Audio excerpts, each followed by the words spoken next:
Hi guys, how are you all? So today we are on the website of Harvard Business Review.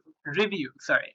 So on this one, we are going to learn about costing, making smart investments, a beginner's guide by Matthew Bloom. Let's see how it is going to help us earn money or at least save our investment in a better quarter.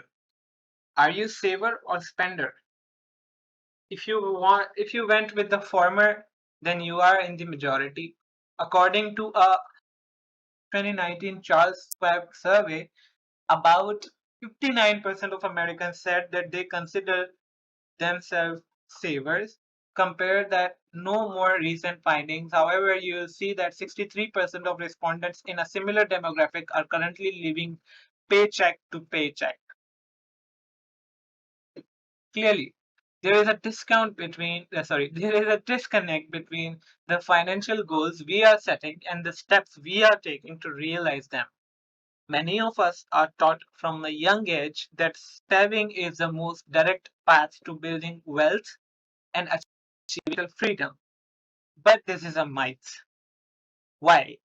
Saving is a key in the pursuit of both goals. Making smart investments with your money makes them much more attainable. The fear that stops most people from investing is a reasonable one. Financial loss as opposed to financial gain. When we work hard and are disciplined enough to forego consumption and save, the idea of losing our hard earned dollars understandably makes us uncomfortable. Sorry.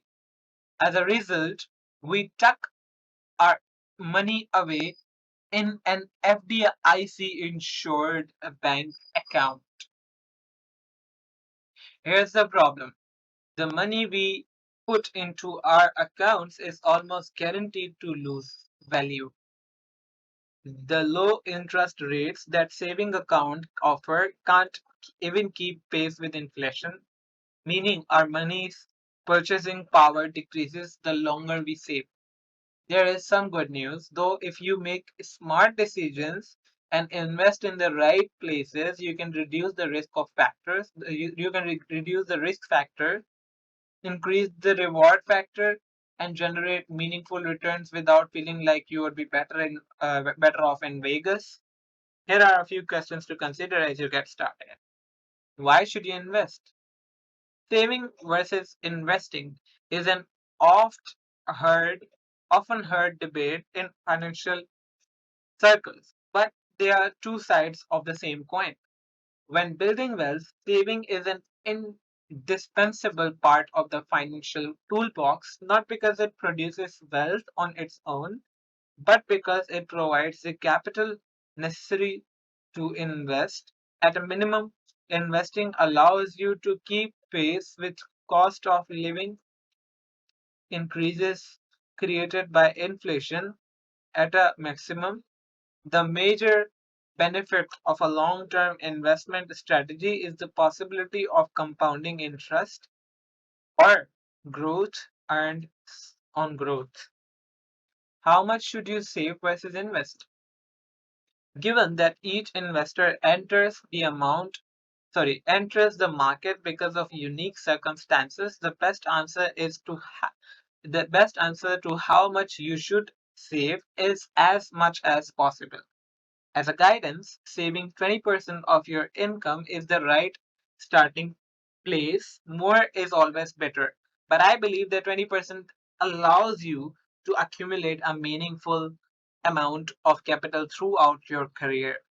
Initially, you'll want to allocate these savings to building an emergency fund equal to roughly 3 to 6 months worth of ordinary expenses. Once you have solved away these emergency savings, invest additional funds that aren't being put towards specific near term expenses. Invest it wisely, and over a long period, this capital can multiply. How do investment work? Understanding the market in the finance world, the market is a term used to describe the place where you can buy and sell shares of stocks, bonds, and other assets. To enter the market, don't use your bank account. You need to open an investment account like a brokerage account, which you fund with cash that you can then use to buy stocks, bonds, and other investable assets. Big time firms like Square or Fidelity will let you do this similarly on how you would open a bank account. Stocks versus bonds. Publicly traded companies use the market to raise money for their operations, growth, and expansion by issuing stocks, small pieces of ownership of the company, or bonds. Debts. With a company issues bonds on the market, they are basically asking investors for loan to raise money for their organizations.